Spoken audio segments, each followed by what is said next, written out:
Ici Evenson, voici 10 à midi. Aujourd'hui, je vais essayer de vous parler un peu de l'homme, un être humain justement. Quand on voit, donc juste avant, dans certaines religions ou certaines traditions, on parle de Trinité, à savoir le Père, le Fils et le Saint-Esprit. Justement, mais quand on voit un être humain, on voit un triade, à savoir le corps, l'esprit et l'âme, justement. Et donc, si on essaie de donner quelques petites définitions, on dit que l'esprit, c'est la concrétisation des idées et des potentialités. Tout comme l'âme, c'est un ensemble de potentialités, c'est un ensemble de créativité, disons, de potentialité, des idées qu'on a, justement. Alors que le corps, c'est le lieu de la concrétisation des idées et des potentialités.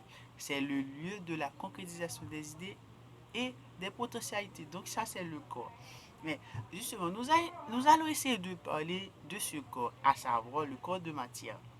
Parce que dans ce corps de matière, nous avons des autres corps tels que le corps éthérique, le corps causal, le corps mental, le corps astral, justement, et tant d'autres corps encore. Prenons l'exemple, nous allons parler de ces deux corps-là, à savoir le corps éthérique, justement.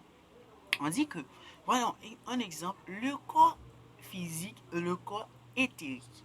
Le corps éthérique qui est relié à ce corps physique, à notre corps physique justement, et donc qui est placé de 2 centimètres de notre corps physique. Le corps éthérique et sa fonction ou son rôle, c'est d'apporter de l'énergie à notre corps physique, disons, d'apporter tous les événements de ce monde extérieur à notre corps physique.